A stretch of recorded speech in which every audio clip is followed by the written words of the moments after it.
You're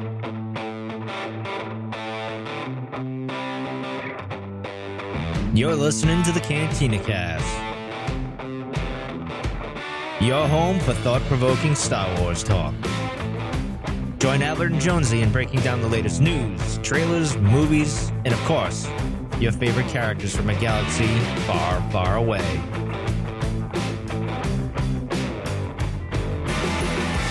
Hello, everybody, and welcome to 2019 and to the Cantina Cast. My name is Albert Padilla, and this is episode 261, Fortress Vader. Yes, tonight we'll be looking back at the final arc of the Charles Soule run on the 2017 Vader comic, and what a finish it turned out to be. And to do this, fresh off the boat, fresh off the plane, and whatever other commercial-sized vehicle he partook on during his holiday break, it's the Mustafarian himself, Jonesy. Jonesy, welcome to 2019. Welcome back to the Cantina Cast. How are you doing tonight? I am doing excellent. It's great to be back. It feels like forever. We were talking before we came on air, dusting the cobwebs off. We're more challenging than we anticipated. Yeah, it was like a 15-minute startup just to get this show going. So apologies there. You guys won't know one way or the other. But how do I click record again? yeah.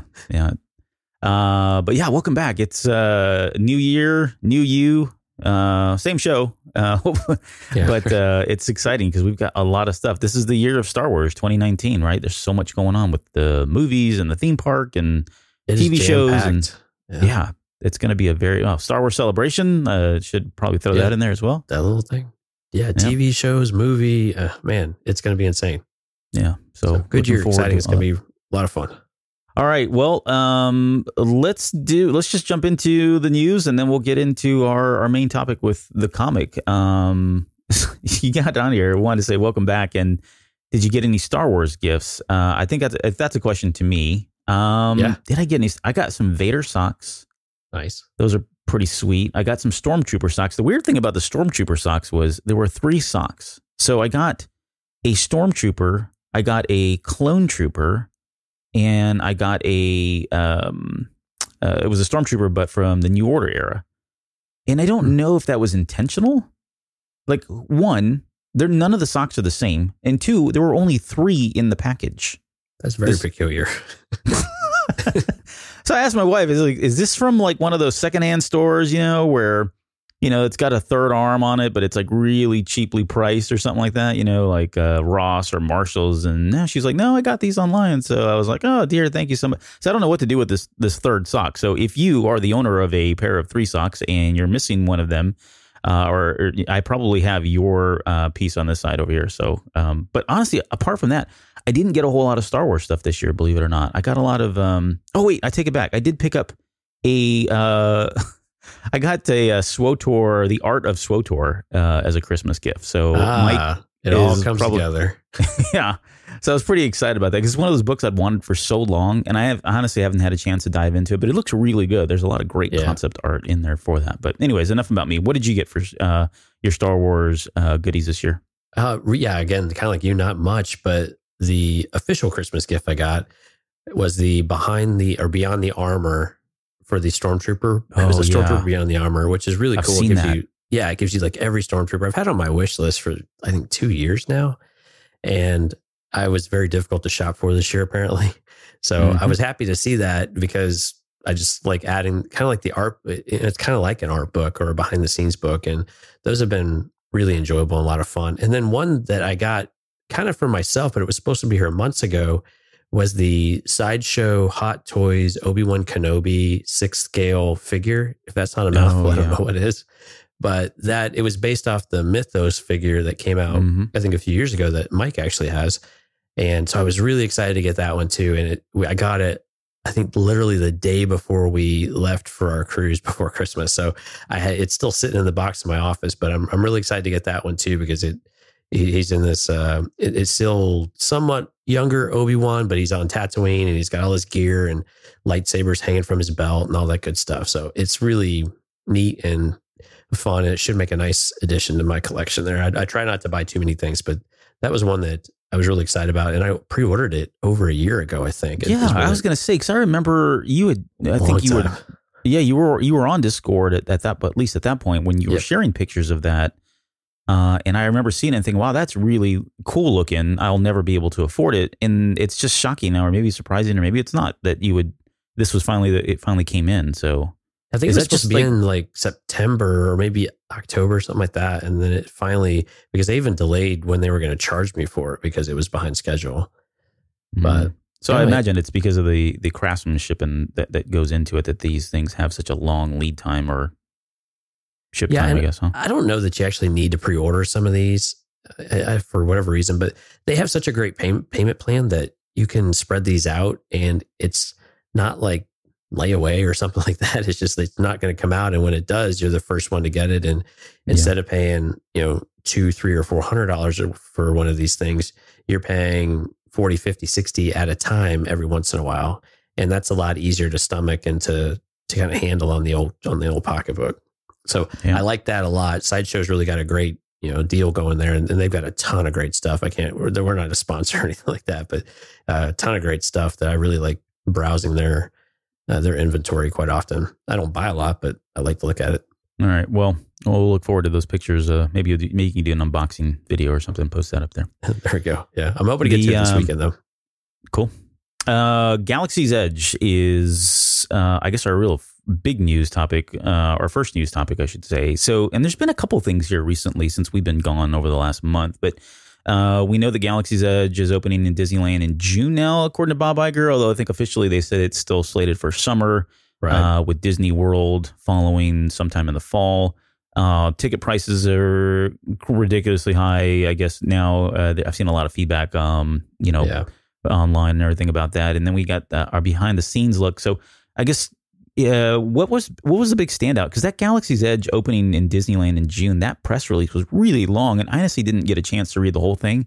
There was a lot more there than I guess was anticipating. So I thought it was going to be a little blurb just saying, hey, it's coming, stay tuned. But was there anything else worth noting from that Bob Iger, I guess, press conference or whatever it was that he or I guess where I saw the text from that conversation? Not really. It's just more like the typical mumbo jumbo to amping it up. And the June comment was very surprising. It was just off the cuff. It wasn't like some big announcement or anything like that. But it was, it was good. The behind the scenes was the one that was probably the most interesting out of all of them, because you actually got to see the ride. You got to see inside the Millennium Falcon, and they talked a little bit about it.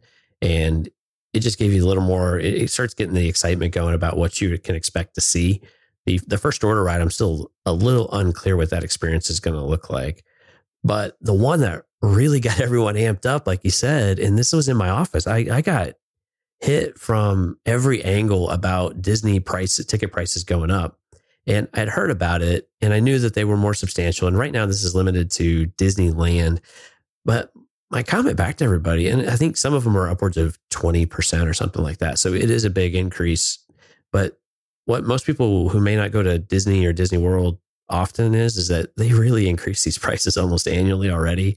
And it always feels like it's getting more expensive. But the crazy thing is, like we talked about a few episodes ago, park attendance is up 4% year over year at Walt Disney World. So, I mean, I think, and that probably includes Disneyland too in the US. So it's not like people aren't still going, but it really got everybody amped up about, they're, fleecing people, or this is, greedy and those types of things. But, it is what it is. And these prices typically go up anyway. Are they dramatic? Yeah. Most of them are like $12, but there are some with the larger packages that were $200 and $300 when you start getting to like a $2,000 package, or something crazy like that. But so that was the real standout story that people took away from it. And I got asked probably by 6, 7 different people in my office that day it came out, and they were just thought we would be all worked up about it. I'm like, well, we buy annual passes, so we're used to the increases because they hit us every year for it. Yeah. And as somebody that, so honestly, like I'm trying to get excited for Galaxy's Edge, but it's like Disneyland, Disney World. Financially, I just can't do it. I've got 5 kids. I've got single income. It's just never like this. And I looked at the prices, and it just went from never going to happen to really never going to happen. So I will vicariously live through you and your adventures at Galaxy's Edge, but it just seems like this is still so far away. And I'm not alone. I know there are a lot of people I've got a lot of friends that it's not a feasible option. So I'm really trying to get excited about Galaxy's Edge, and I'm excited for other people to go. Don't get me wrong. It's just, I don't know. I just looking at those prices, I'm like, this is, really, really a big undertaking financially. It would be for us. It would be a huge burden on our family to do so. And there's probably a lot of other things I'd probably be investing money into. So to see and hear that prices are going up, it's just, wow. I mean, just so much, Yeah, it makes it more difficult. And I get that. And but even for us who go rather frequently, 2 or 3 times a year, we try to, I don't know that I want to go right away. And I've heard some other podcasts and some other folks around me who want to be there day one. And maybe if you were actually we talked about that though on the show, didn't we? Yeah. I think that's just nuts. Yeah. Yeah. If you were there day one, maybe that would be something special and pretty interesting. Sure. But A, it's going to be pandemonium and chaos. And then B, I hate to say it, but the rides break down a lot in those first few weeks in particular. Right. When Avatar opened, it was kind of a mess. I mean, they didn't have the ride fittings right, and they had all these issues, and so I'm cool with letting the bugs iron out. I'm more curious about what's going on with the resort, just because it's still shrouded in mystery. But anyway, yeah. So that's Disney in a nutshell. So June for Disneyland, still late fall for Disney World. No clear indication about when that's going to open up, but. Watch the behind the scenes. Behind the scenes came out like in early or mid-December. It is kind of cool to look at it and get an idea of what you're going to be able to see and actually go up and touch. Pretty neat. Yeah, and that Millennium Falcon ride was pretty self-explanatory. I mean, I got it. It looks really sweet. And then I'm with you though on the New Order one, or just because the First Order, because that one, it looked like they were almost on a track and they were kind of being, I guess, trolleyed through a park. And there were many other rides at other different, amusement parks that are very similar. But they only show you that moment, I guess. Yeah, it reminded me like Great Movie Ride type of thing. Yeah, right. Yeah, and those are not exciting for me. So yeah, I'm with you on that one. It's like a boat ride. Okay, whatever. But so I'm hoping it's better than that. If it's better than Pirates of the Caribbean ride, because I've never been on that one, but I've seen it and it didn't look too exciting. Pirates it's okay. Yeah, it's all right. Anyway, enough Disney stuff. Yeah, all right. Well, let's talk about Resistance, because today we've got, I guess, 2 big announcements for Resistance. One, season 2 was renewed, and so kudos to the team and everyone there. I mean, it wasn't really shocking, and we all knew that was going to happen. Right. I'm going to go on record and say that there will be a season 3 right now. Here we go. In 2019, January 9th, I'm letting you know there will be a season 3. But if you want to go on a real limb, is there going to be a season 4? For sure. I'd say 85% chance. Wow. Right. But the other thing we got was the trailer for the second half of season 1 that we're in the midst of. So we concluded our 2019 stuff with a kind of look back on the first half of season 1 of Resistance. And we got our first look at Resistance, the second part of that season.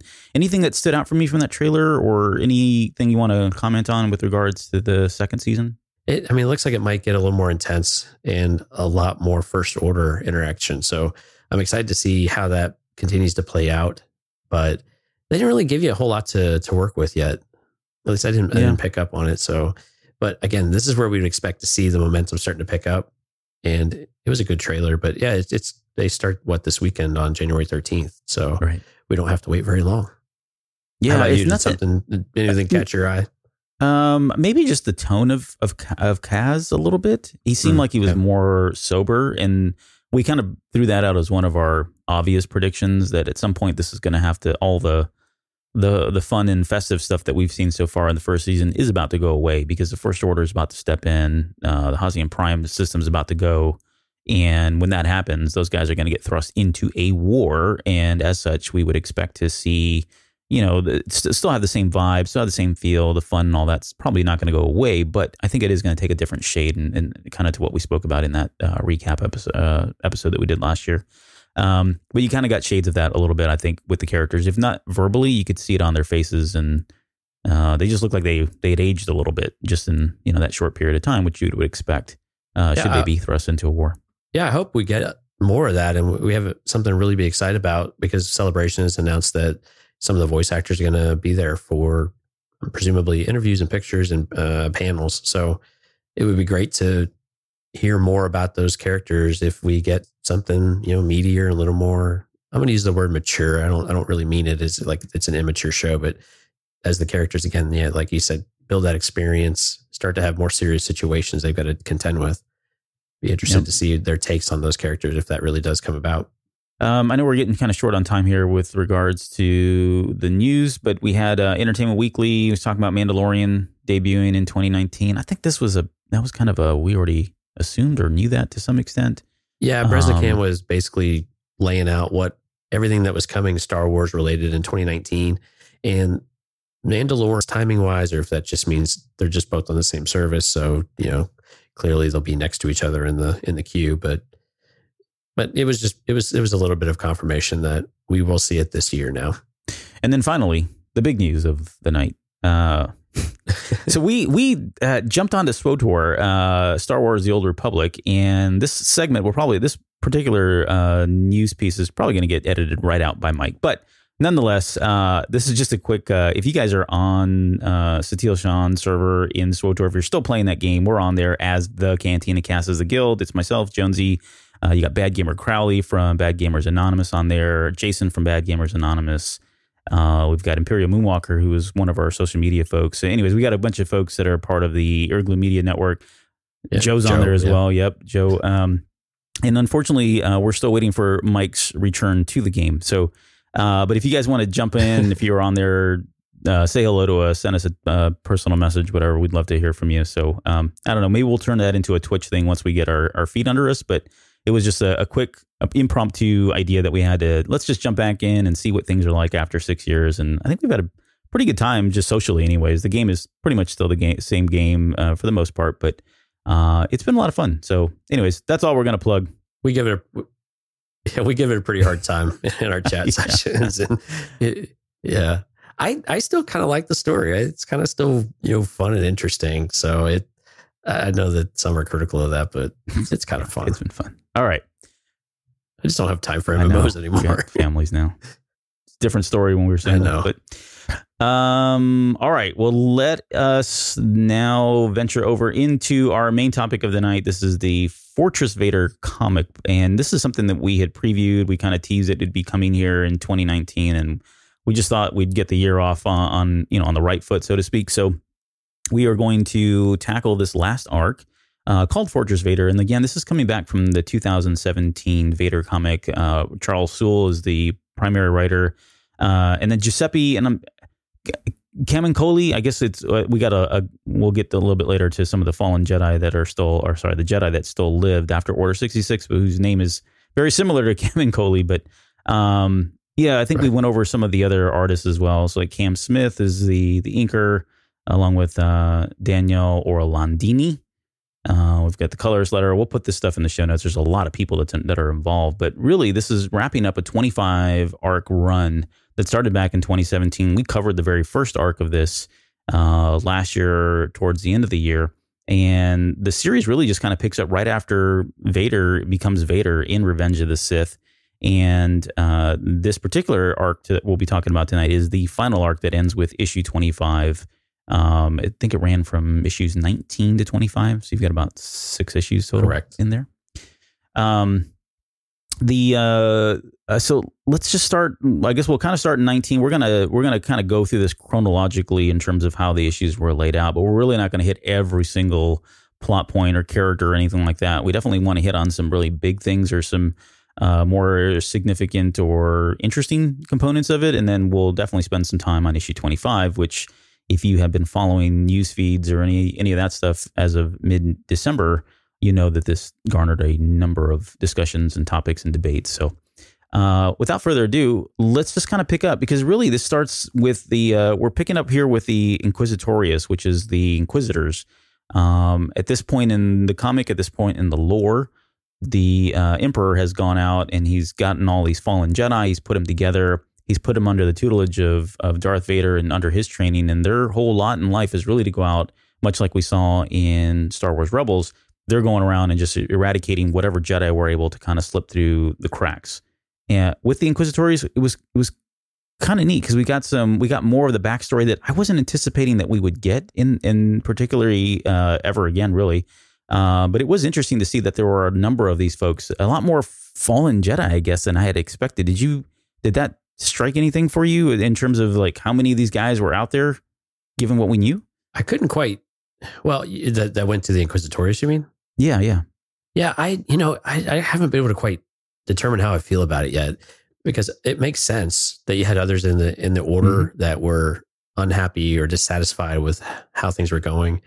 But it seems odd that so many would be just, wrapped in and brought into the family under Palpatine, and that there wouldn't be any kind of distrust. And that's the curious thing about these issues, especially as we get into, I think it was issue 20, where he actually has to hunt them down. It was really surprising that they would allow these Jedi to kind of live within their ranks.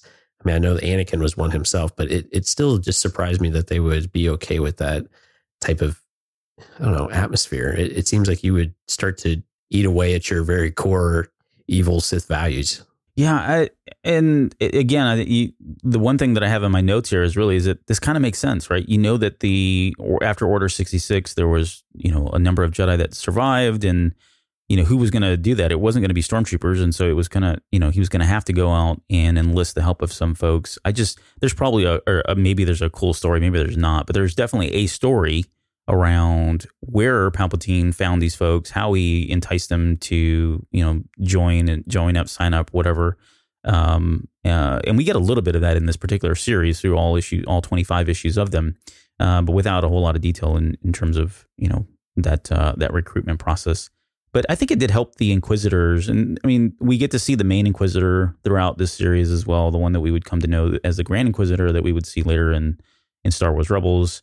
But I felt like it fleshed it out a little bit. I thought it was good. I didn't mind it. I mean, helicopter lightsabers notwithstanding, everything else seemed like it all made sense, and I think it fit in pretty well. So it was cool to see that. The other thing early on in these issues in this particular arc that stood out was we got to see Eth Koth again, and I hadn't seen him in, I don't know, I guess it'd been some time. But so in the series, Vader and the Inquisitors they go after Joe Castanew. They go after Eth Koth at some point, and his wife, who had just given birth to a baby. And this kind of plays into this larger plot where the Emperor is out seeking Force-sensitive children. Right? It's really creepy, but now eventually both Koth and his wife are killed. But the baby, surprisingly, is taken back to Coruscant and then is handed over to a pair of nursemaids.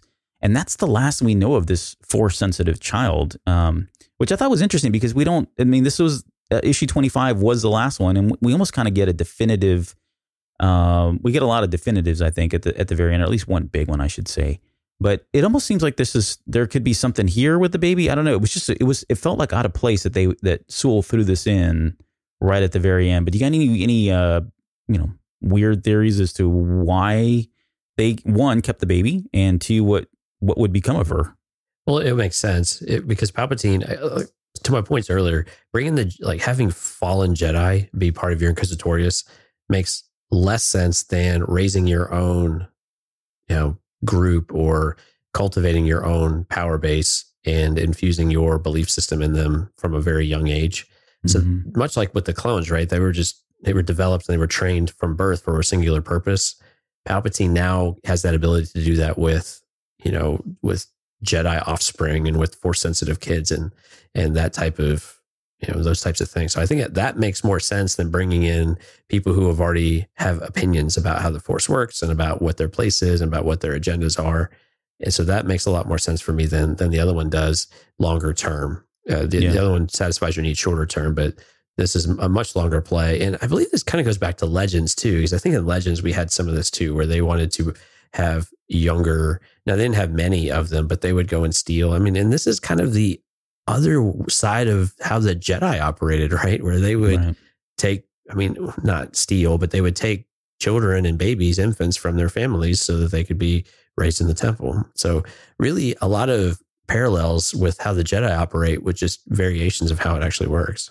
Yeah, that's a good point. It certainly gives them the opportunity to kind of groom them in whatever way they want to, whether, through brainwashing and all that stuff. So it was interesting. And I guess one of the other significant things that happens here is we kind of get a sense that the Jedi hunt is over. In fact, the Grand Inquisitor tells him that at this point, there are only a handful left, 2, 4, 6 Jedi total, and that they're so well hidden. He says that at this point, the only way that they're going to find them is should one of these slip up and make themselves known in some way. And so we get a list of like Yoda, Obi-Wan Kenobi, Coleman Kasaj, I guess. He's one of we did see him in Revenge of the Sith. He sits on the High Council. We get the creepiest looking Jedi Council member ever in Oppo Rancis's. That guy is creepy looking. If you get a chance, go look at him. But and then there's 2 other ones here. So we get Selrak Ilus and Kamun Koli, which Selrak Ilus is Charles Sewell, the writer. I guess his name backwards. And then Kamun Koli is a play on Karamun Koli, who is the penciler for the series. But that's it. Those are the final 6, as best we know. No mention of our buddy from Dark Disciple in here. Yeah, so, Quinlan Voss. Well, it did fade out at the bottom, so it could have been a longer list. That's fair. Yeah, but I forgot about that. There was a lot of work I saw on one Reddit post where folks were trying to decipher who that could be, and there was a lot of debate. But yeah, good point. So, but we know we're down to the final, right? And at this point, there's that whole program is kind of put on hold until Rebels, really, until Kanan shows up. So, right. So let's get into, I guess, the next part of this. So just kind of moving ahead, maybe within that same issue, but we get I called this segment the female Inquisitor and the Twi'lek Inquisitor. So 2 of the Inquisitors that are on Vader's team have a relationship of some sort, right? They're secretly having this relationship, which I suppose seems natural, knowing what we know about the Sith code, specifically about passion and how the Sith draw on the strength from it. And yet we get the feeling that both are kind of keeping their relationship low key. They're not really, outwardly showing, public displays of affection or in any way. So apart from knowing what we know, Vader can do, or what Vader went through, I should say, with Padme, once he finds out, he kind of goes ballistic. Like he finds out that they're having this relationship, and he lays into them to the point where he ends up turning this into a full-on city chase and trying to stop them because he sees this as a weakness. And it speaks to and he uses one word specifically here. He mentions that he basically says no attachments, right? He takes a stance on attachments right then and there, and then turns it into this kind of hunt around the city, trying to find these 2 Inquisitors that he feels have betrayed him. This was a very interesting take, I guess, for Vader. It was a little bit unexpected, and it seemed uncharacteristic of him, especially what we know with, again, how he felt about Padme, and especially what he was going through in this arc, and that's really trying to get back to Padme or reunite with her in some way, right? So, Eddie, what were your thoughts on that? Yeah, he leapt to that really fast and without really much insight. It wasn't really clear. They had to fill in the blanks a couple of different times, like that the Inquisitor told him after the fact why that the woman basically let Eth Koth's wife go and then stole the child, but it was only after she was discovered that she had a weakness or her Jedi tendencies were coming through effectively that she stole the kid and gave it over. But some of it was a little disconnected for me in the storytelling aspect of this, but clearly, yeah, it set Vader off because there was no preamble. When he went up to them, he just ignited the lightsaber and took a swing. And that's when they weren't even together. This is another one that they had to kind of fill the gaps in. He blocked Vader's lightsaber, and Vader's like, interesting, right? And then they have the fight and they have the speeder chase, and the dialogue brings out where he tells the lady, well, I told you how I felt about you, and now I've shown you. But clearly it wasn't like a relationship where they were actively doing anything. It didn't sound like. So it seemed to escalate quickly, and then they were in love basically, and they would be free and they do all these things. So I guess they've had other conversations, and Vader may have not have been wrong, but when he has to go atone for all of the actions, because tirading through Coruscant has negative repercussions for Palpatine. And to me, that's kind of where the more interesting part of it came through. But yeah, his view on attachments right now is just no tolerance, which is, again, by the end of the series, he still has a hard time letting go. He can't let go. So it's just always this parallel, this combative nature within his own ideology sometimes of what he's able to accept for himself and what he's able to accept from others. It's I wouldn't say it felt out of place, but again, like you said, it just escalated so quickly. And we've talked about attachments on this show many times, and what that means to both Jedi and Sith. And so it was cool that it was in there. It was, I wouldn't say it was filler, but we got to see Vader like kind of surfboarding on a speeder at one point, which was kind of neat. But I think the biggest the biggest loss here was that poor senator that died, and then Palpatine. So he, as part of this chase and him trying to track down these two Inquisitors and kill them, they end up accidentally killing a senator that's just kind of sitting out there in a park eating like a picnic lunch or something with his significant other, and he dies. And then when Palpatine finds out, he just like berates him. He lays into Vader about how basically how stupid he was that he did this, and how it was going to cost him, and he had been working with the senator, this kind of thing. So again, it just goes back to we got another example of Palpatine being a complete a-hole to Vader right. at any and every opportunity that this guy gets, which we'll talk about a little bit more here.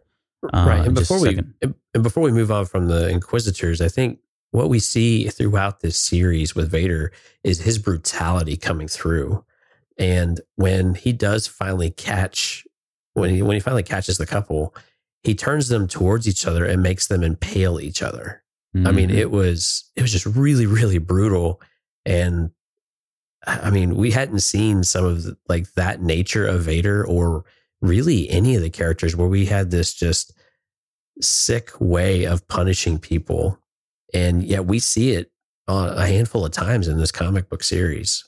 It's a good point. I'd forgotten about that, where they were just kind of facing each other like, lost lovers that knew their fate. In fact, I think they actually talk about it right in those waning moments about they're about to die and they know it. So in that, I guess right after that conversation with Palpatine, we get our next significant plot point here. And this is one that's very interesting to me because, at this point, Vader is, I wouldn't say mission accomplished, but Palpatine acknowledges that, okay, the hunt's over, you've done really well, but he doesn't say that so much in so many words, right? But he does you get the sense hunt.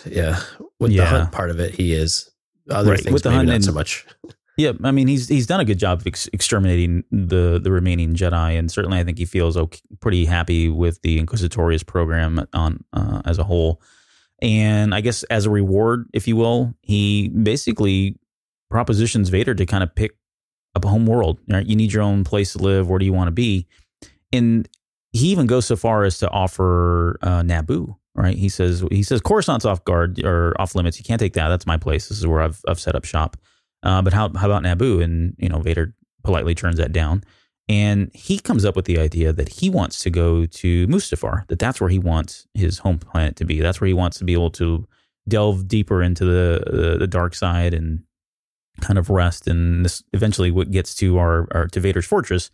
But it is interesting because it was always, especially even when we talked about the very first arc last year, when we were talking about that, and even prior to that, you always had gotten the sense, or at least I did anyways, in my own headcanon, that Vader being on Mustafar and Vader setting up shop on Mustafar was some kind of form of punishment, right? That Palpatine had purposely put him there. That wasn't the ideal place that he wanted to be at, given that was, the site of his greatest defeat and the death of his, as far as he knew, the death of his wife and his child. But it's just interesting that this is where he went. And we know now that he goes back there. We can only assume, I guess, that in that very first arc of this series, when he was in tune with the dark side, the locus piece of all, this was something that tickled him, garnered his interest enough that he definitely knew that he wanted to go back there, because ultimately what he's trying to do here, the end game, is really to reunite with Padme.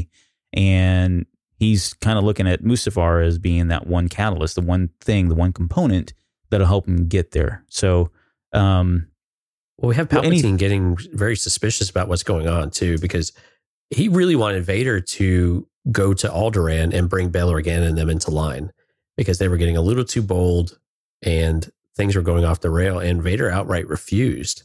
Yeah. And Palpatine was like, "I'm sorry, what now?"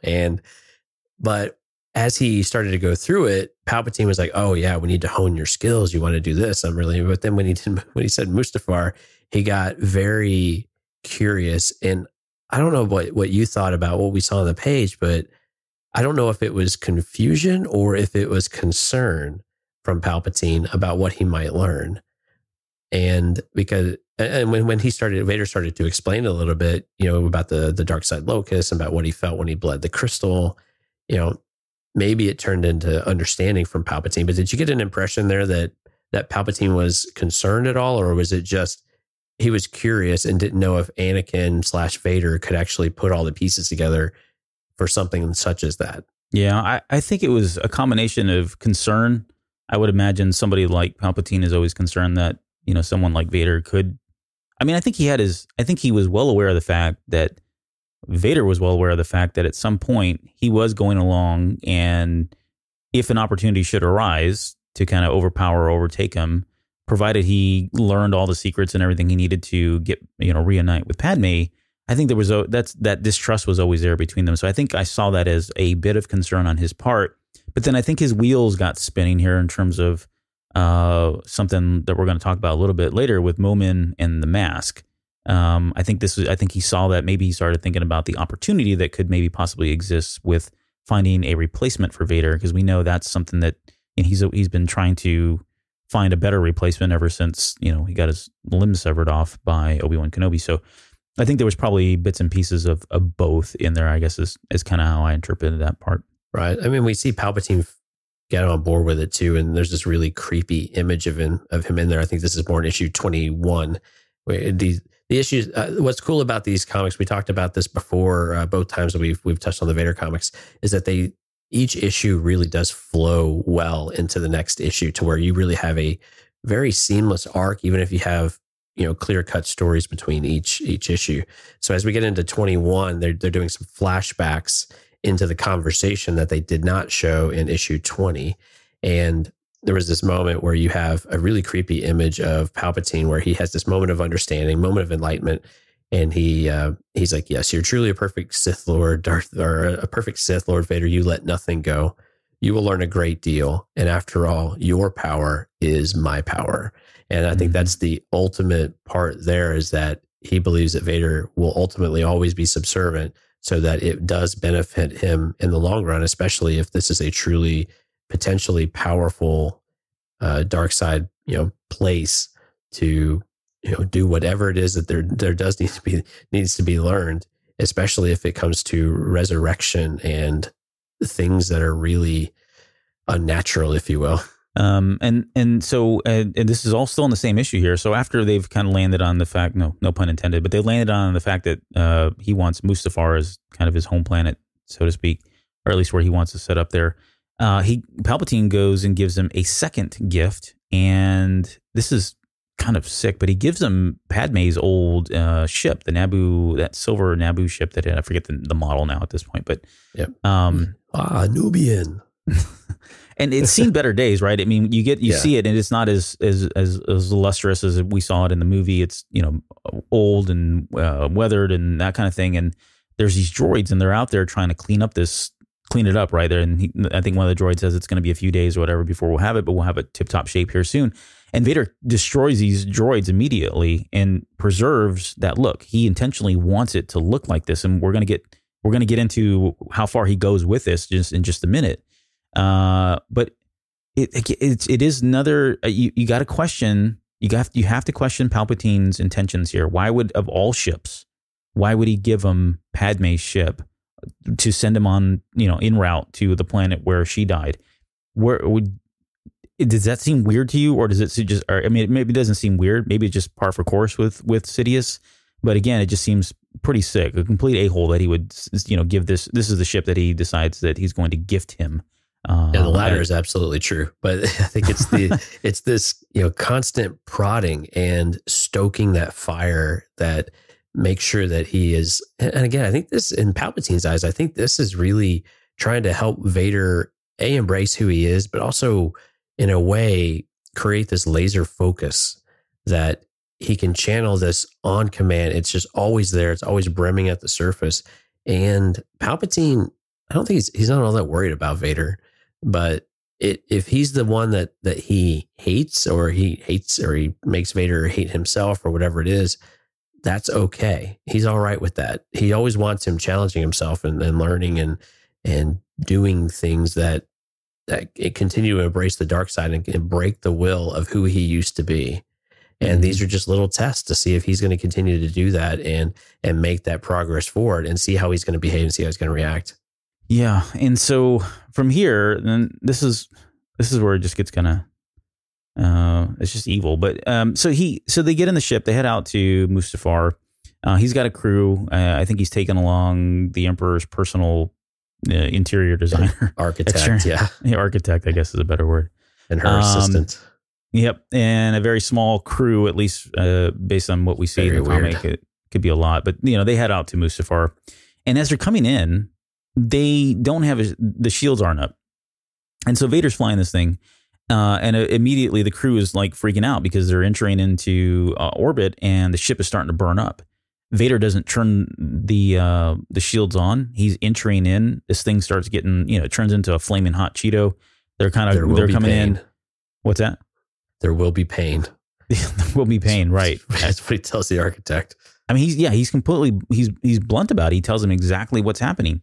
And this is where you kind of get a sense of that Vader has some I said serious image issues in my notes here, but seriously, this may be it seems maybe insignificant, but I think it is because he's simply scarring the ship and letting it char. And from a psychological perspective, Vader doing this at the risk of the crew and even himself is kind of telling of his mental state and image of himself, maybe to some extent, or at the very least, that he is indeed in a mental state that at times where he has almost like a death wish, right? He wants to do this for some reason. That maybe he has moments where it's just easier to let all of this go, the death, and that death is maybe a better outcome than this, pathetic and tragic life that he's been left to live. That and him doing this is kind of a component where you get more man than machine, if I could please. Where it's human element that's kind of coming out, the psychology of Anakin Skywalker and what he's been through and what he's been tortured with and all that just kind of comes out. But it's just it's very interesting. He's continued to test his ability too, I think, in a way. And I think physically also testing his suit because he keeps making modifications to it as well, of just what can he still endure as well as he goes through these different challenges of himself. Yeah, it's a good point. I almost saw maybe not, but I didn't. There was almost some symbolism here for me too, where I felt like the vehicle was Padme, and that he wanted her to feel what he had went through and what he did. And if not her, if you remove any thought of I guess affliction or the affection that he has for her, I mean, you could say that he was almost punishing the crew and subjecting them consciously or subconsciously to what he experienced. Either way, right. I mean, it's a pretty frightful moment. But to some extent, I did find myself smirking during this while it was going on too, because he was going to live. I mean, there was no threat here really to him, right. But I was almost smirking at this, and I don't know, maybe that says a lot about me myself. But it was a very interesting moment here where he was kind of testing and pushing the limits of his fate and his own mortality, which we get shades of in this particular series as well. And I don't want to digress too much, but there is one particular, in fact, it's the arc right before this, where he tells Tarkin to come and kill him, right? And Tarkin he puts together a crew, they go to a planet, and they're basically on this hunt, trying to hunt him down because Vader's kind of toying with this idea. I think in my own perspective, my own opinion here, I think he's, like you said earlier, he's really testing how far he's able to go. He's essentially an immortal at times outside of any Jedi confrontations. Really, no one can kind of touch him, and it's almost like these characters that have this death wish where they're almost trying to die. They're going on these crazy missions. They're letting everything go. They've got nothing left to live for, and instead they turn that into going out and doing these really crazy, dangerous things. And this was just another example of that. So it's, I guess, all that to say is this idea that he was riding the line, getting close to the edge of death was consistent. I think we saw in the Charles Soule run. So I think it says a lot about Vader again and his mental state. Yeah. So this might be a good transition to get into Palpatine's third gift then. Yeah. So yeah. And if that was enough, so we get the third gift, and what he does is he gifts Palpatine gives him a helmet. Now, this helmet we saw earlier on. It was first seen in this run back when he was confronting Jocasta Nu, or at least Jocasta Nu was being confronted by the Inquisitors. There's one panel in there where we see the helmet is sitting there, and this is the helmet of Momin, and we'll talk about Momin here in a second. And then, just as a kind of a quick aside, this helmet was actually first seen, I think, 2 years ago in the Lando Calrissian comic that Charles Soule did it as well. So right, it was in Lando, right? Yeah, so this isn't the first time. This is now the third appearance, I think, at least in the comics that we've seen. But he gives him this helmet and tells Vader that, he ends up putting, the long story short is this helmet is kind of, I guess, possessed. I don't know of a good word, a better way to describe it. I think almost, yeah. What would you say? Imbued, I would say. Yeah, imbued with a particular person by the name of Momin. But it's really different in terms of so maybe the Star Wars lore. And I was really trying to think back where we've had other things at least in canon, and there's not really many instances, unless I'm just completely wrong here, that we've had these kind of items that are possessed or imbued with some kind of a soul or a spirit. But it is interesting because really what this is a character by the name of Momin, who was a dark side user long ago. He was almost kind of like this sick, macabre kind of person. He was an architect. He liked to design things even at a very early age that really shocked a lot of people. Eventually he becomes the apprentice of a dark side user. They don't really go so far as to say that they're Sith Lords in any way. And I don't even know that I have a really good basis in terms of timeline. Based on the helmet, it looks like it's probably back from, Knights of the Old Republic or somewhere maybe in that era. Seems like it. Yeah, and we get some flashbacks of Momin, the character himself, and how he's creating a super weapon to destroy, a planet. And then as he's about to kill all these people on the planet, some Jedi come in. They kind of thwart his attempt to some extent. And without a whole lot of clarity, you get the sense that he does die, or at least his soul, his spirit is imbued in this helmet in some way, right? Or if you want to take it to the extreme, it's possessed. There's a possession that takes place in that helmet. So I guess let me just pause there. But I really liked Momin's character, and throughout this arc, and we'll come back to him in a minute here. But what were your thoughts, I guess, with the helmet and all that? Was it as different for you as it was for me in terms of what we had seen before or prior to, at least within canon? It was. And what was interesting is that you have a character that was deemed heretical by the Sith and within their own, belief system, and was just very different. He wasn't interested in power in the way that we see power in a Palpatine or in a Vader or anything like that. And it was just this really odd take, which I really enjoyed. I mean, it was really sick, but it was really cool and neat that you could actually have a different way of interpreting the dark side. And his philosophy of the dark side was very different than anything else we've really seen in many characters, really, unless you go back to Old Republic type of days. We have kind of this homogenous view of how the Sith work in many cases. And so I really enjoyed it. I thought it was very, very different of what we have come to expect. And usually when we hear about, heretics and things like that, we're talking about the Jedi who have different belief systems there, but not necessarily from the Sith, who seem to be like, well, okay, yeah, be your own thing. You do you. And, however that works out. But he didn't see himself as an apprentice either to Lady Shah. And the only way that he was able to prove that to her was by killing her. So clearly he aligns in some ways to the Sith, but I thought it was really refreshing. And I was really engaged with that aspect of the story. I really enjoyed it. Yeah. In fact, I think he even says that he's not going to take on Apprentice because he doesn't want to dedicate that time. He's got other things that he needs to do. Yeah. There's too much to learn. Yeah. And was it odd having this story told from a mask? A little bit, but I didn't have much problem with it because it was moving the story along, and it was a good story. And sure, what was odd, I think, was the artwork of it, where you have Vader walking around in many of these panels, and you have like a ghost or a Slimer next to him type of thing, where you've just got this hovering helmet walking around with him. that seems like it should be from more or less like a Scooby-Doo type of movie with Vincent Price in a ball, right? Or something like that. So it was just very different to see it. The visual was odder than the actual interaction of behaviors and the story it was trying to tell. Yeah, and we should mention that I guess one of the things that happens both in the Lando comic and in this particular series is this mask he has the ability to basically possess a living being. So the helmet goes on.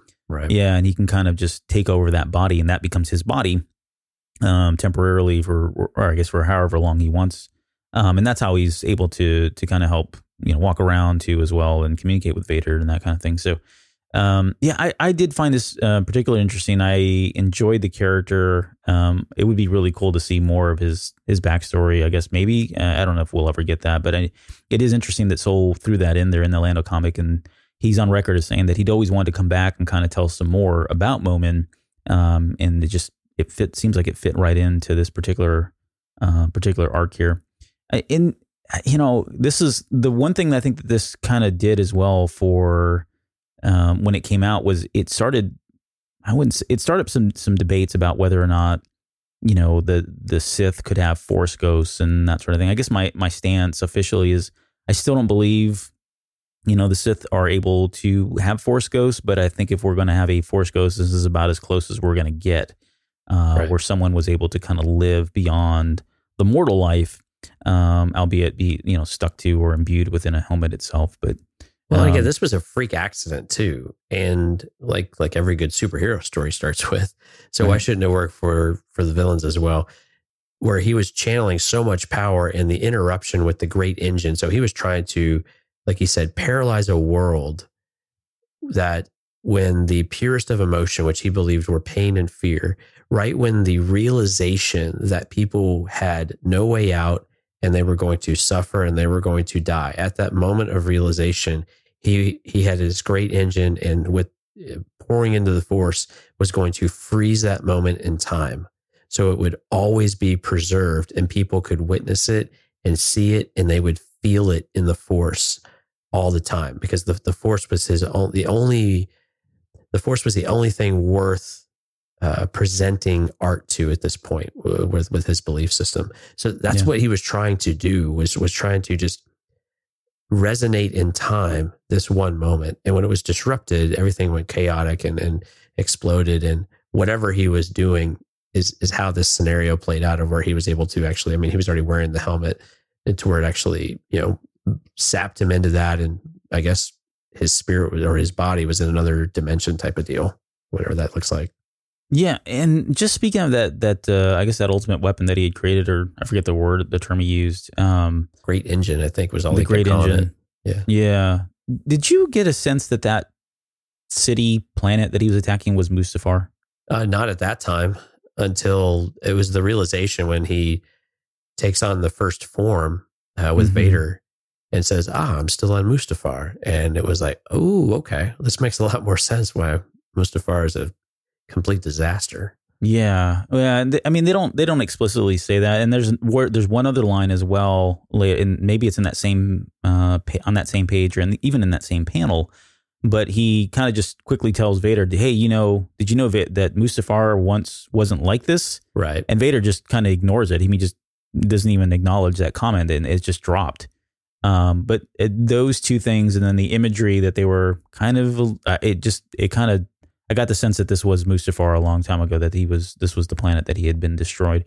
Well, the Mustafarians, if you looked really close to the Mustafarians, if you looked at them without, like in the flashback scenes, if that really is Mustafar, and then now they're wearing these masks, and the way that they're drawn, and this is really, really cool detail, but the way that they're drawn, you can still see the shapes of their faces that seem very consistent. If you were to take that mask off, you would expect to see the same thing you saw when he was, trying to accomplish his vision. Right. So I believe this is Mustafar. I think that's pretty well clear. I think it's one of the clearer things that Charles Soule actually was able to deliver here, when he was intentionally trying to be very, non-committal to what we're actually reading and seeing at times. And that was on purpose, according to him. So the mask, I've got to ask this question. The mask itself, this was a gift from Palpatine. Do you think it was coincidental that this mask would eventually go on to try to betray Vader, or was this intentional on Palpatine's part? And I throw this question out there because, we had a brief conversation about earlier in the week, but I never got a sense that gifting the mask to Vader was again of some sort of act of generosity on Palpatine's part. My gut tells me that he knew well, right? He knew well what was going to happen, either through intuition or foresight, or maybe through conversations with Momin and the helmet itself. But I think he knew that the helmet had the potential to kind of betray Vader. I think he also had an intuition, again, or foresight, that Vader was, trying to resurrect Padme, trying to get back with her, and he chose Momin's mask to, in hopes of having that mask betray him, kill him, and then maybe Momin could be a replacement for Vader. Maybe it could be somebody that's not more machine than man. But I guess, what are your thoughts there? Do you think this is just was this good intentions and a genuine gift, or was it just a-hole again all over? I think one of the things I really like about Palpatine is he's got this really weird, morbid curiosity. And so I think I view this more as he was really curious what would happen. Were the stories true? He says that the mask told him these stories. This is how he learned about this. So I'm assuming that Palpatine understood that this was Mustafar. Perhaps it's not clear, but I have a feeling that he probably knew that, but he wasn't quite certain if those stories were true or what that actually looked like and meant and what it could develop into. Mm-hmm. And so this is another, I don't want to call this a test, but this is just more of a, why don't you go figure out and see what happens? I'm curious. And I think this is where, and again, back to the line of your power is my power. I think this is one of those times where whatever it is, if it's something great, Palpatine knows he can benefit from that in some point. I mean, later on, we're gonna find some different perspectives on that, perhaps. But I think that's kind of how I view it here. Is I think it was a genuine gift, but it was a gift of curiosity about what can Vader actually unlock and explore that Palpatine can then benefit from later on, which is perfectly in character for him. And then I guess so. From here, Momin is really trying to help Vader build this fortress, and really he's essentially trying to create a tuning fork that kind of aligns with the dark side of the Force. And Vader's intentions obviously again are to reunite with Padme, and we won't spend too much time here because we're getting short on time, but there's actually a lighter moment in here where they try to build this fortress 9 times. It's on the 9th time that they succeed, but there's a really cool bit where, like, panel after panel, you see these different designs and they just keep crashing or destroying or not being able to be sustainable within on Mustafar's surface. So it's actually a lighter moment. I have a criticism. I'm really sorry to interrupt, but I have to ask this criticism or ask you this question to see if you've got this. So I forgot which issue it was after, like issue 20, or we get at the very last page, we have a hologram of the finished Fortress Vader castle, but it hasn't been built. We haven't gone through all the things that you were just now describing. Why did we have to go through all that if that design was already in place, or why it was there? I don't understand all the iterative activity that had to go on in order to get to that point. I have to go back and look at that. I didn't pick up on that. If that is the case, that's interesting. Yeah, I don't know why they would do that. I think it was right after the architect died. Yeah, no, you're right. And now that you say that, I'm like, oh yeah, that's right, because they show the image of the final product. Yeah, and yet what we got were all of these other, all the other ones that didn't make it, and it wasn't until the 9th one. It's like, dude, you should have just started with the one you had in your mind. You would have gotten it right in the first try. I don't know. I had in my notes here, really, was this, because I don't know where I remember this from, and maybe I'm making this up, but I could have sworn that when they were coming up with some early concept work about what Vader's fortress would look like, I think this is back in the Return of the Jedi scripts, one of those incarnations of it. But I want to say they went through a number of iterations as well, and I just wondered if it was 9 iterations before they landed on the one that was finally approved by George Lucas, and if so, was this just a way to kind of play on that in some way? I don't know. I wouldn't be surprised. That would be that would be cool. But yeah, no, it's a good point. I have to go back and look at that because, dude, I think it was issue 21. I think it's at the end of issue 21. So they go through a number of iterations. They finally get to the very last one, which is the one, right? And it's working. So Vader goes in there. He starts kind of opening up, a portal, which we're going to talk about here in a little bit. Right. And then right in the midst of trying to open this portal, they are suddenly under attack, and this is no surprise because throughout this particular arc, they're kind of being attacked by the Mustafarians, and the Mustafarians have rallied together. The different clans have gotten together. They're led by somebody named the Father, and they've decided that they need to stop what is happening on their home planet because it's creating these tidal waves of lava. Right, the whole planet's kind of in jeopardy of unstable, ecosystem, becoming unstable, that kind of thing. And so they've rallied and they're now attacking the fortress itself. So in the midst of trying to summon or open this portal, Vader's got to step aside to go take care of things because his stormtroopers are kind of getting their butts handed to him. So he leaves Momin there, and this is where the betrayal is going to come in part. But we get to this really cool part that I called "No Evacuation, No Retreat" because we got a sense our flashback of Vader becoming Anakin Skywalker all over again. He goes out there. He rallies the stormtroopers and he leads them very similar, very much like we saw Anakin do so many times in the Clone Wars and in the movie where he's kind of up at the front leading them. And it was just a really great moment. Like this is one moment where he is the hero all over again, but it's Vader leading them, the troops themselves and rallying them to kind of thwart them off. But and the troops were yelling, for the Empire, but they were also yelling for Vader. So for exactly Vader. What you're saying. Yeah, I mean that particular line just gave me chills. I was like, that is so cool because you never really. I can't say you got a sense of apart from the officers who he just seemed to choke off one at will whenever he wanted to. You never got a sense how he felt about maybe the stormtroopers or low guys in the totem pole. But those are the guys that he was in the trenches with during the Clone Wars. And so it seems like those are the ones that if he had an affinity for any of the forces or his troops, it would be them. And to hear them rally like that after they see him take the lead, take charge and say for the Empire, for Vader, I mean, they're fighting for him. That's the sign. That's, a true leader, not so much, he's not a dictator. He's not someone that they fear, right? They're doing it for him, which I thought was just a really cool piece that Sewell put in there, and certainly something I don't think we've got a chance to see really anywhere for that matter. Right. So yeah, leading by example was a great moment, and eventually they were able to kind of thwart. They're doing a pretty good job of thwarting the Mustafarians, and then the Mustafarians decide they're going to summon. What's that? They go the scorched earth policy. Yeah, they're like, screw it, we're all going down. They call it the blood of Mustafar, which is essentially this like tsunami of lava that they call upon. And Vader obviously survives. He kind of creates this force hole. He's able to escape. We get a cool moment in there where he's kind of laying on the side of one of the hills. Looks very similar to the same hill where he died as Anakin, I guess, or at least was burned after Obi-Wan had severed his limbs. We get that scene, and there's one particular shot in there that I thought was really cool too, where his hand's on fire and he extinguishes the fire, which is kind of a way to say, like, not again, this ain't happening, right? Exactly. Not a second time.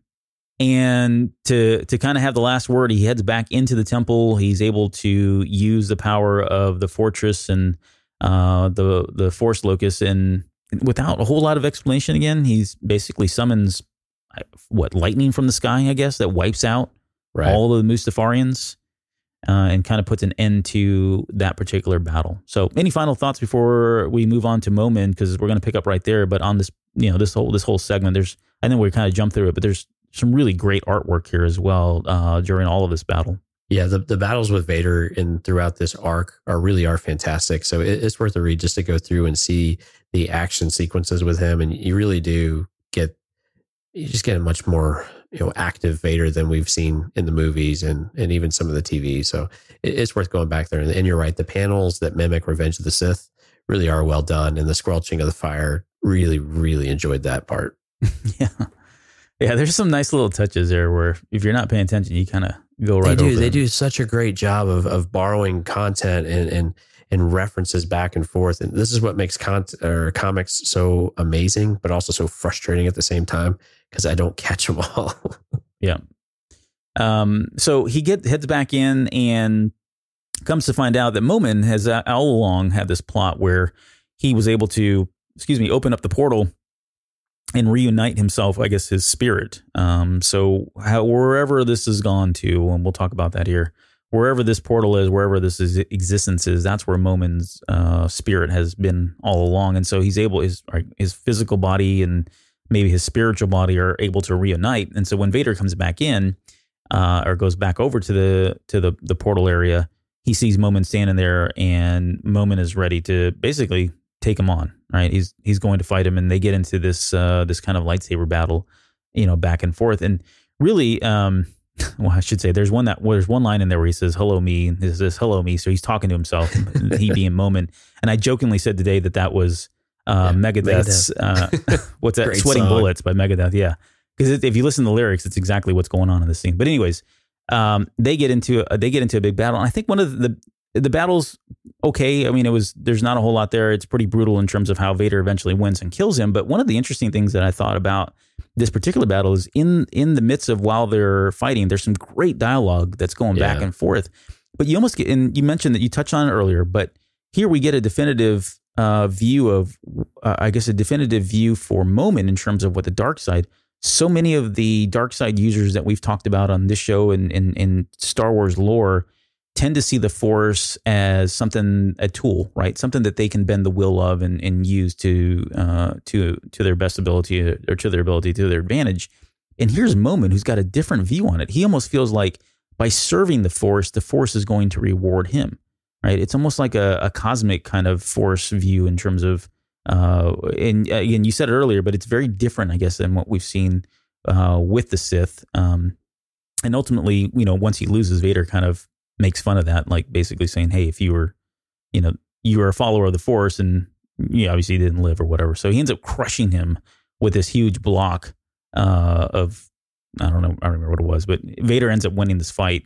And it's at that moment that he decides to finally kind of go into the portal, which is going to lead us into the final issue, which is issue 25.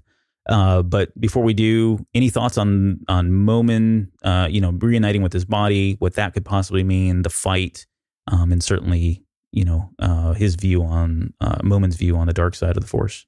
Yeah, the dialogue was really what was captivating here, and the taunting of Vader, which was really cool. The things he was saying to Vader was that, you actually believe you're the chosen one. You believe the dark side serves you and all of your childish whims, but he gets these great digs in there. If the greatest power in the galaxy is actually yours to control, why are you a stub of charred meat in a cape? I mean, that is deep. I mean, that cuts you deep.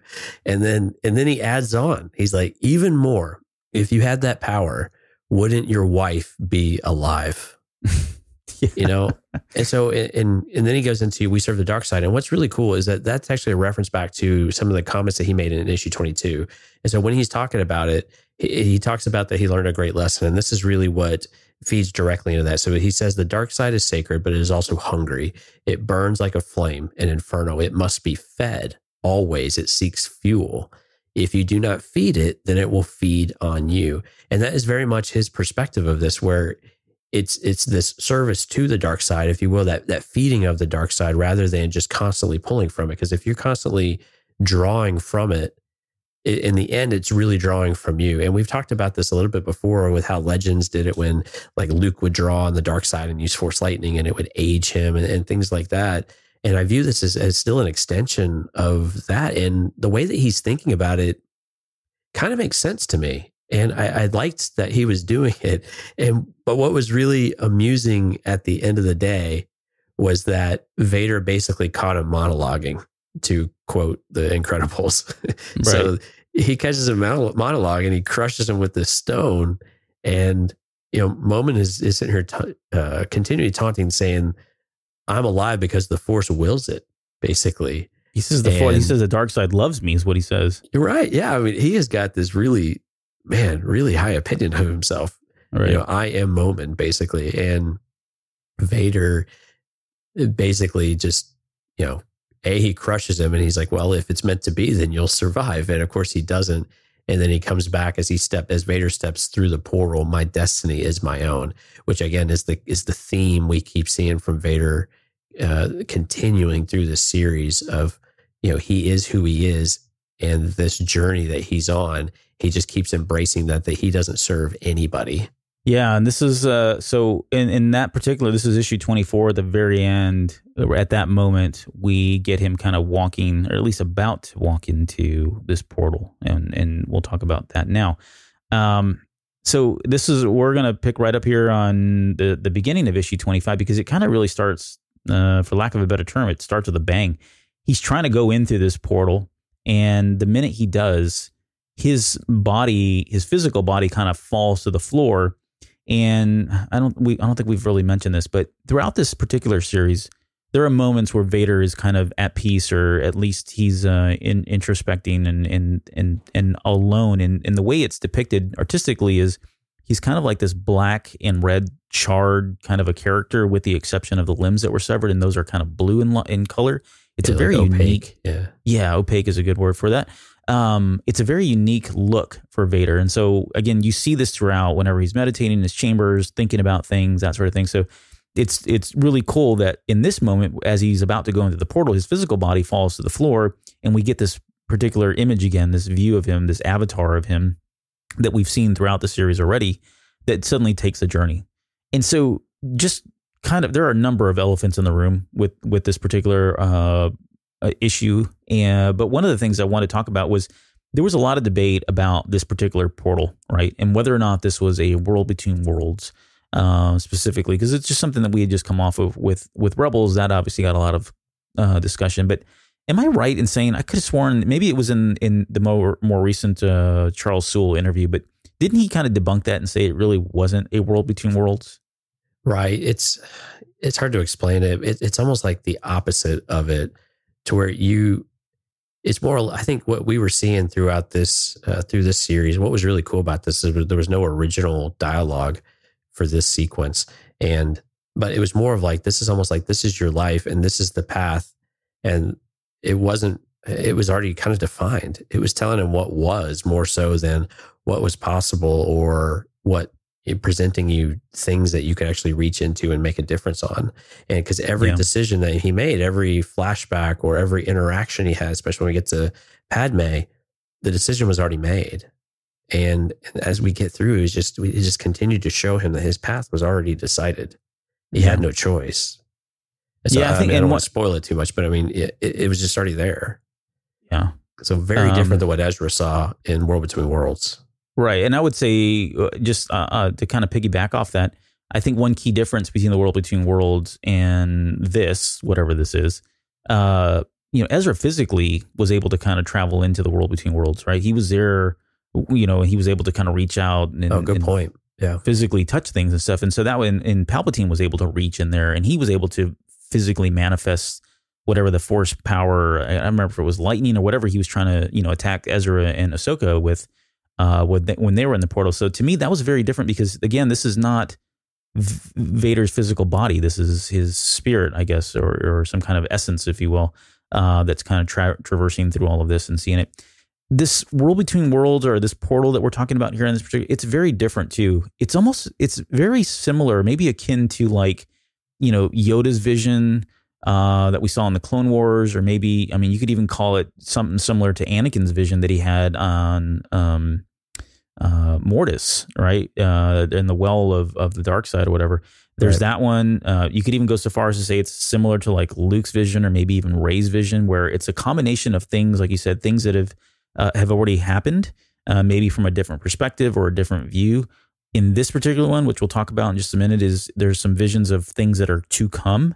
There's almost some kind of self-reflection. There's almost a sense of imagery here where the person traversing through this is kind of seeing things, or maybe some of their own fears or anxieties manifested in imagery or manifested in other characters that they're running into. So it's a combination of a lot of different things.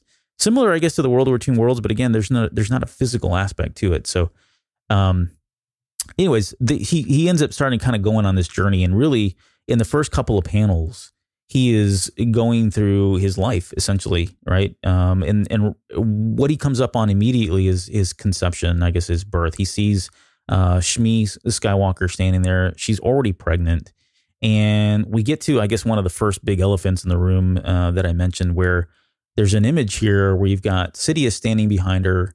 his hands are kind of doing some thing you can tell to her stomach and to the baby that's in there.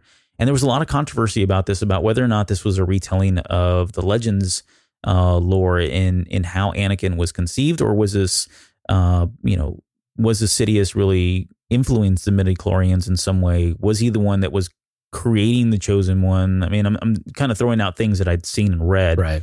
And then I guess the last one that was kind of more popular was that no, none of that was really happening. This was just really maybe Anakin self-reflecting on a fear that he had.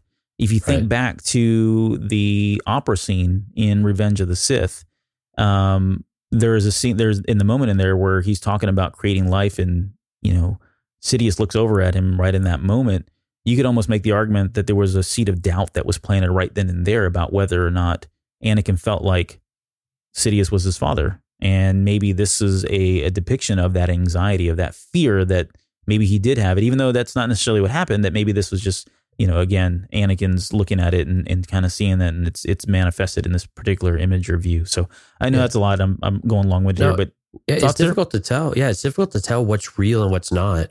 When we see Anakin as a kid from Phantom Menace time frame, he has a dream about seeing the Vader shadow and things along that line, and then he wakes up. And so did he actually see it?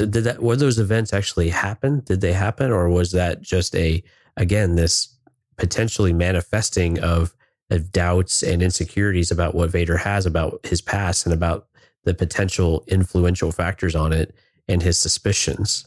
And we talked to Mike about the Palpatine hovering over Shmi behind her and influencing that. And of course, I think he viewed it more as he's influencing after it's already occurred. So after the Force has already done its thing, Palpatine learns about it and is now influencing it. But it doesn't, I don't think it necessarily answers that question that this is exactly what happened. It's just that moment in time where he's at there. But I don't know. It depends on which path you go down about what the conception of Anakin Skywalker really means in the broader sense. But it was difficult to follow about whether, and I think this was the intention, are these just manifestations of Anakin and Vader, or are these events that he is actually now seeing more clearly? What I want to say, one of the cooler things I thought about this was, as we saw him advance through his stages of life, we saw his limbs slowly, as he lost one, it would go opaque. As he lost another, it would go opaque. And you saw this journey of him losing himself as he got older as well and progressed through life. I thought that was a really cool. The visual of that was really, really neat. I thought they did a great job on that one. Yeah, you're right. As a kid, he is, got all of his appendages and he's traversing, and really you're kind of getting moments here of that. So, it starts with that one, we get some lines in there about, unnatural is a word that's kind of highlighted there. Right. That's definitely a callback to the Revenge of the Sith. There was no father. Yeah. Yeah, there was no father. Shmi's line there. We get flashbacks of, him in the pod race and building C-3PO and, meeting up with Padme and, are you an angel? We get all the way to him. Role reversal on that one. That was really weird. What's that? With the role reversal with Padme, like she was asking him if he was an angel. Right. Yeah, and I've got some stuff to say about that one, because that one was creepy. Yeah, that was odd. Yeah, but we get Ahsoka and coming up, but the one and this is the one that I was like freaking out about, because I thought it was so cool. You get the scene. So we go back to Twilight of the Apprentice, right? The final episode in season 2 of Rebels, where as Vader and Anakin are confronting one another, Vader and Ahsoka are confronting one another, he makes a comment about, it was foretold that you would be here. And that line always stood out to me in that particular, it's probably my favorite episode of Rebels, honestly, but that line itself stood out so like a sore thumb, and it stuck in my craw for so long, because I'm like, how did he know that this was going to be foretold, that he would be facing Ahsoka right here, right then in that moment? Right. And they never really addressed it, obviously, in Rebels. We never saw anything thereafter, but it was really neat. And credit to Charles Soule and certainly Dave Filoni to allow this to kind of happen, or to collaborate to make this happen. But we find out in this particular issue that this is how he knew that Ahsoka would be there. He saw it as part of this vision. earlier on, where why is she they would white though? confront. I didn't understand why she was white. Well, my thought around this is, we'll jump ahead a little bit here, but when we see Luke, he's in blue, right? Vader, and most of what we see throughout this particular vision is all reds and darks. And Ahsoka, I guess to kind of go back to what she said, I'm no Jedi. She's not dark. She's not red. She's not blue. Her lightsabers are white. I think that was just really kind of a way to kind of depict her and show that at this moment in time, she's not a Jedi, and she's certainly not any kind of Sith. And so white kind of represents the purity of her, right? And we see that later on when Rebels at the finale, she's kind of dressed as, this whitish glowing character, right? The Gandalf the Grey, if you will, kind of thing. So I think it's all that. I think they're just kind of playing on that imagery, and I think that's why she's being portrayed here in that particular scene. Okay. I don't know. That's the best I'll as I take got. that for 100. Yep. Going further on, we got some more really dark imagery. We've got the truths that we cling to, right? That whole line in there, depend on your point of view. Right. That's a great quote. Eventually, it's kind of confronted with all these different Jedi and people that have stood up against him, or maybe he saw as obstacles in his path for power and that sort of thing. Even some more recent ones from this particular comic, ends up getting into a battle with them, destroys all of them, and makes his way finally into, I guess, this kind of a temple that's at the very end of the path. He walks in. Did you see what he did to Infilla? To Kirak Infilla? He dismembered each one of his limbs and his head. It was wow. some of the way he was killing the Jedi were absolutely brutal. Yeah. Absolutely brutal. Yeah. But anyway, I didn't know if you caught that one. No, I didn't. Because it's really just kind of pure hate, right? That you see as he's kind of killing all these ones, but I didn't see that one there. And he gets in there. When he gets in, he's confronted with basically his two father figures. There's the line in there about the father. You've got Obi-Wan Kenobi. You've got Sidious standing there. They get into a fight in this whole thing, and eventually Sidious wins and kind of kills him. And finally, we get to, I guess, maybe the better part of all of this. He gets out to the balcony, and he finally confronts Padme. And in the panels here are just amazing. She's wearing the dress that she's eventually going to be buried in.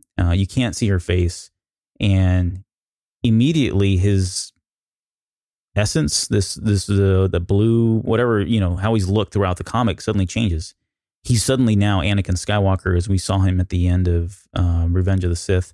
And he's basically pleading to her, says, I'm here, take my hand, come with me.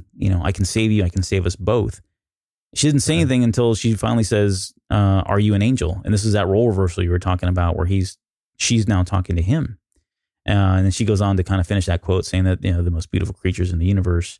And he's like, no, we've got to go. And she basically says, why? I don't know you. And this is where it really kind of hits. Skywalker is dead. Yeah. Yeah. Her next line is Anakin Skywalker is dead. And everything changes about her. Her face is red. She's almost got like the Sith kind of eyes going on. There's this red lightning that's around her face. Even the text itself is very is different. Is she choking herself? Yeah. So I saw hands go to her throat. The art part was a little odd there, but it looked like she was choking herself. No, it is. And this is the way I interpreted this. In this moment, Anakin has been going after what he's wanted for so long, right? And whether this is the Force telling him in a very direct way that he needs to move on or what, it makes it very clear. One, she jumps off the balcony, so that's one way she's trying to kill herself. Two, she's choking herself on the way down to ensure that she dies. And then three, halfway down, falling from this tower, she's suddenly zapped by, obliterated by basically Force lightning coming from the sky. So if that's not a very strong and definitive message about this is something that you can never have, because what she wanted was Anakin Skywalker. And the minute he turned to Darth Vader, even though he had done that for her, that person was gone. And Padme is never going to want that person back again because you are no longer that person.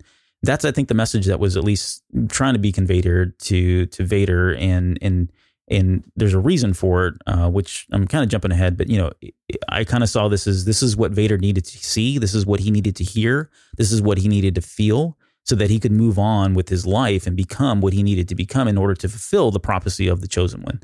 Right. So and it's a great panel. All of these are really amazing. He lashes out at this point. We get the no's. He's just kind of standing there by himself. And maybe my favorite part of this, off in the distance, he's kind of staring there, reflecting on what's happened, maybe kind of coming to terms with, I'm never going to have that part of my life. There's nothing but darkness ahead. And then out in the distance, the way they've depicted this, you see this suddenly, the shaft of blue light that's kind of coming from the sky. You see a figure emerge from that blue light. Right. And we know based on, it's just an iconic silhouette, but this is basically Luke Skywalker in his Bespin outfit. And, he's in complete blue light. It cuts over to Vader. He's still in this red kind of thing. Luke ignites his lightsaber. And then essentially what happens is all of the next panel is completely blue, right? And so you almost kind of get the sense that this is a way of the Force telling him that you're going to be cleansed at some point, whoever this person is, and he doesn't know who it is, but there is somebody that is going to cleanse you of all of this, right? The red's going to turn into blue, and this is your savior, so to speak, that kind of thing. And the I am your father quote as well. No, right. Yeah. Thanks. That's right in there as well. So it's all this is foreshadowing of what's to come. And that is such a powerful moment that it literally blows him out of this, vision quest, if you will, that he's been in this whole time. It blows him right out of it. And he's back into his physical body, trying to pick himself up and kind of go on. And we'll talk about the very end here in a second. But so I know I've been going on here, but I guess, what did I miss? What are some of the things that stood out for you? Anything that you had in terms of your notes as we saw Anakin get to the very top of the tower, confront Padme's death, and then certainly with Luke coming into the scene and maybe the symbolism there? No, I think you hit it all right on the money. I didn't have anything extra to add to that. This is something you have to see and read this episode or this issue. I strongly encourage everyone to go read this issue 25 at the very least, because you can kind of pick up without knowing the rest of it and just look through it.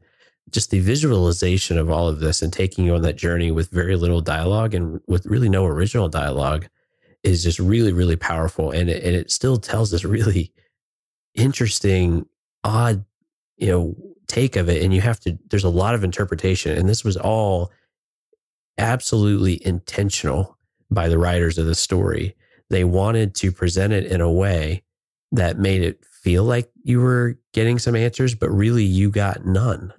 and Charles Soule, this is one of the really cool things about him. I know we're going to talk a little bit about him and his run overall, but one of the cool things about him is that he enjoys the vagueness of Star Wars. He likes it when people fill in their own blanks. And I think this is a perfect way of doing that, where you have flavors from Kylo Ren, kill it if you have to. So we're getting, like you said before, we're getting this backwards and forwards pulling of Anakin and Vader in these visual panels with this just little bit of quoted text.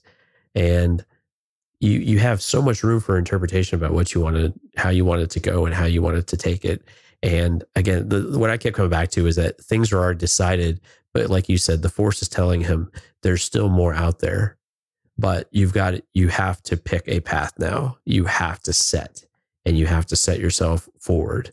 And then it knocked him out. And then first thing he did was grab his lightsaber. Yeah. He summoned his severed arm, or I guess robotic arm, back in to kind of pick himself up.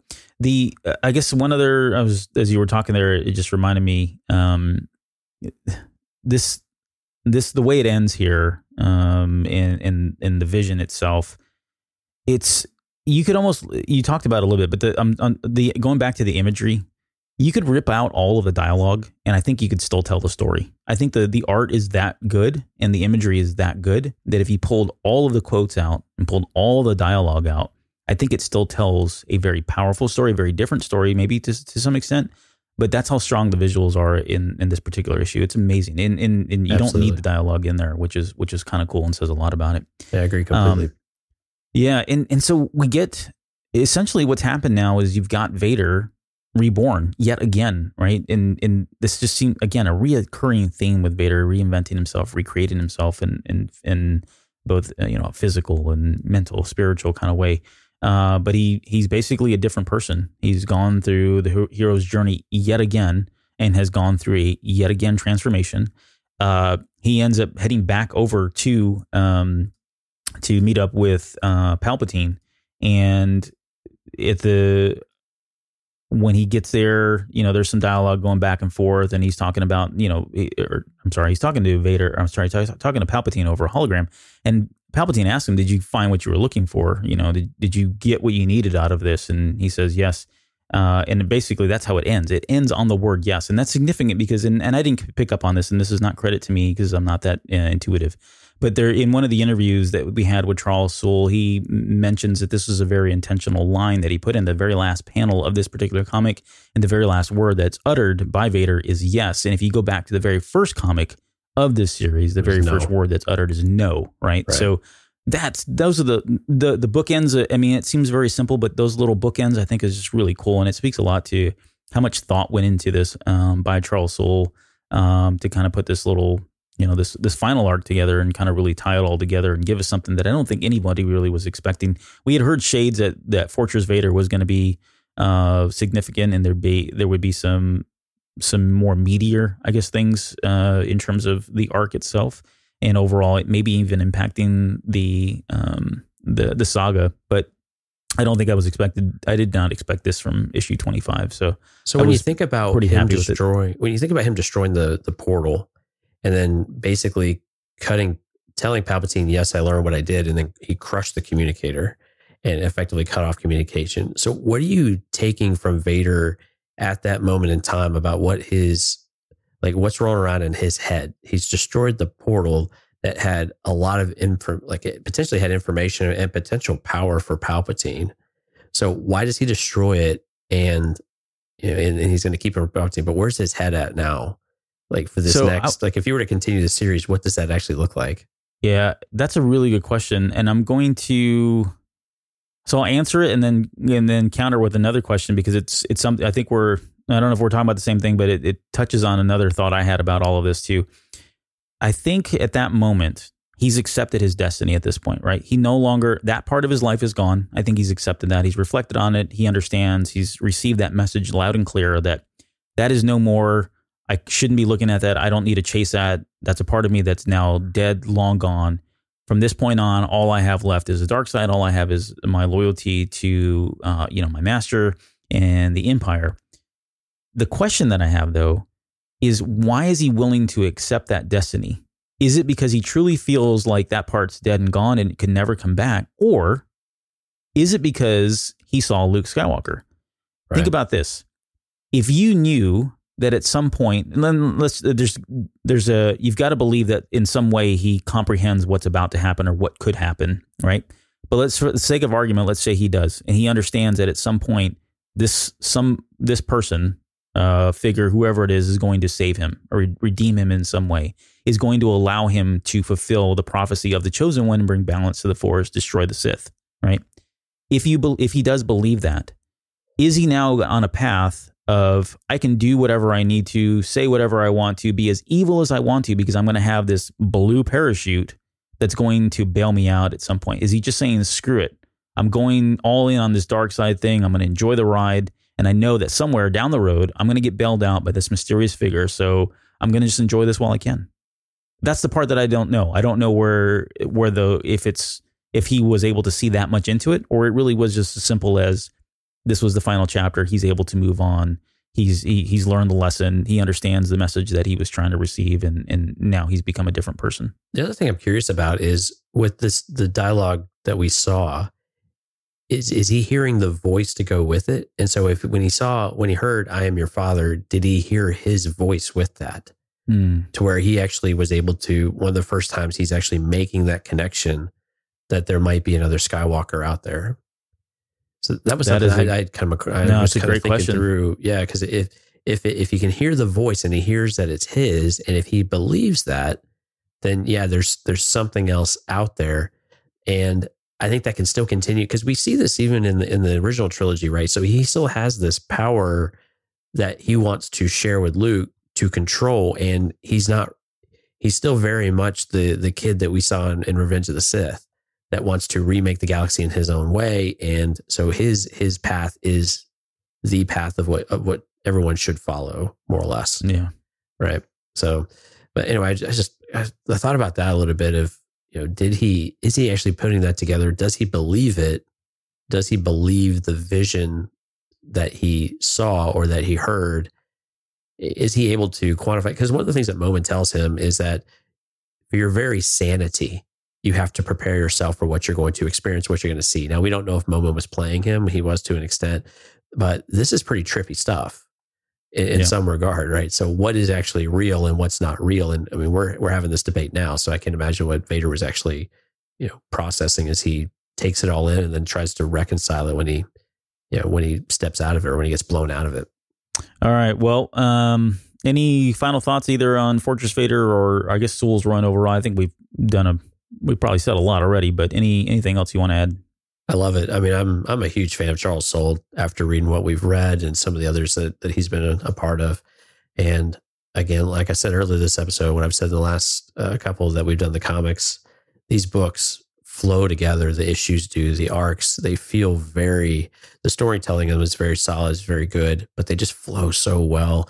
And you just want to pick up the next one and see what it is. And it's not the same hokey comic crap that you get with, jumping around, all these other things. That they actually have really good sound storytelling elements. And they went out with a bang. I mean, the artwork, the cover artwork on some of these is amazing. Some of the artwork on the panels is a little odd at times, but overall, man, it really captured the spirit of this, really captured the brutality of Darth Vader, which I think we've enjoyed to see more and more of over time, that he's not this, the softer thing that we started to see with the prequel trilogy, I think is what some people got a little concerned about. But, we're getting this now. And man, the cover arts on these books were just amazing. I mean, amazing. Yeah, I think this so to date is probably the best. It's better than Poe Dameron, marginally. Well, that's not fair. It probably is a lot better than the Poe Dameron. Not to say that the Poe Dameron comic wasn't bad, because it really was good. Maybe we'll come back and talk about that one at some point, but definitely you owe it to yourself. Even if you're not a huge fan of comic books, or maybe the comic books that traditionally been put out by either Lucas or Dark Horse, any of that related to Star Wars. This particular one is great. I mean, all 25 issues, there's something in every one of the issues that you can really, anchor down on and enjoy and look into and talk about, right?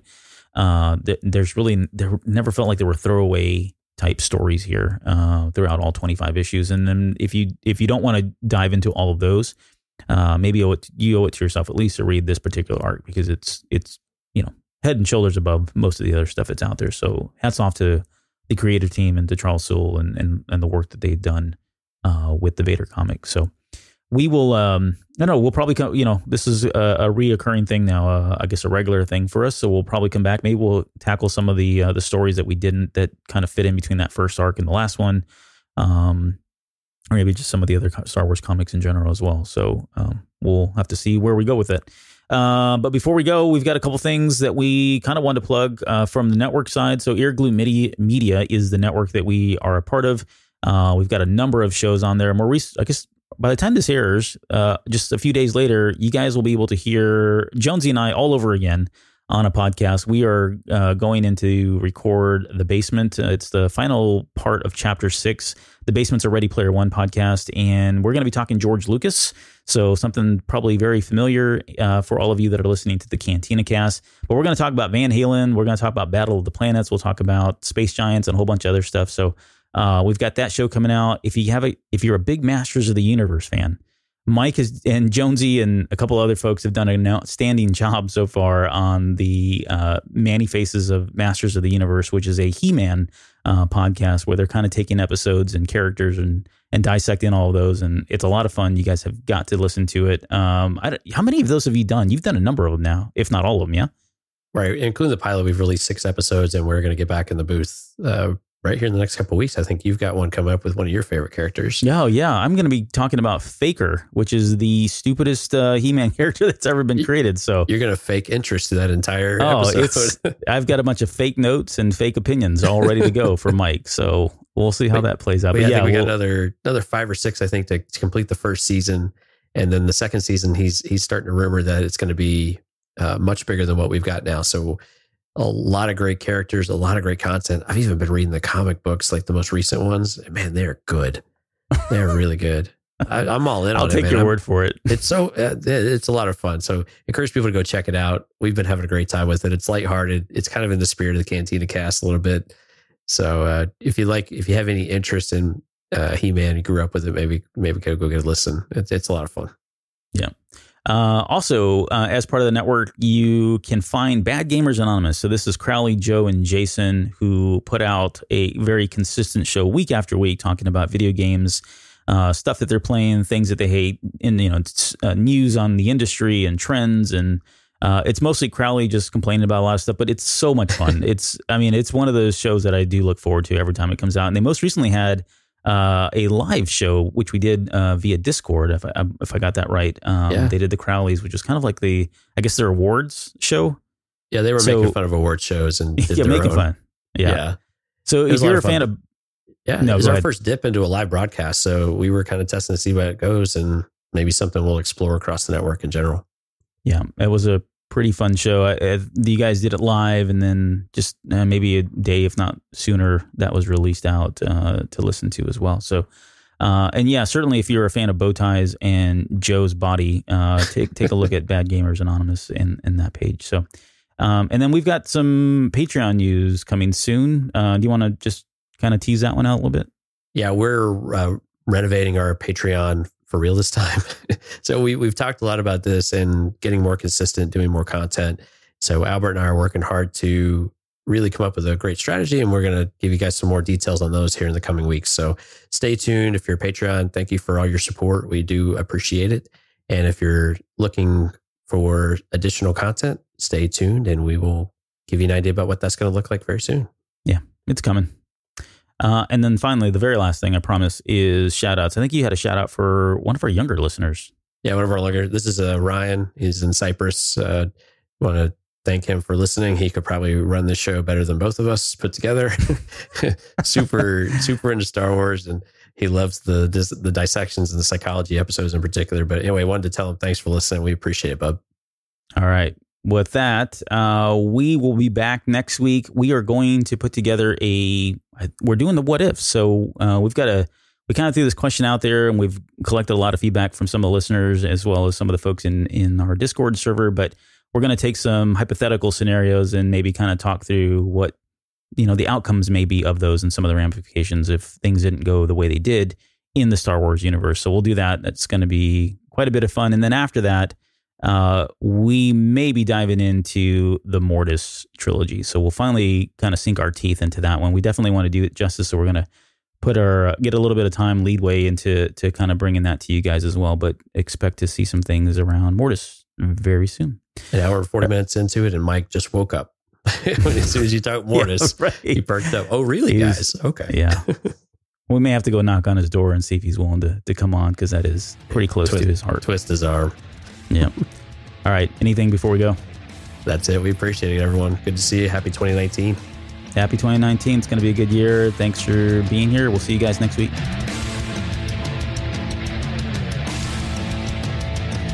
You're still listening? Wow. That's amazing. Well, I'm here to give you the disclaimer. Normally we do a big, long, drawn-out disclaimer thing saying what's what and who's what and all that other stuff, but I think you guys kind of know that Lucasfilm and Disney have no affiliation with us at all, and we have none with them.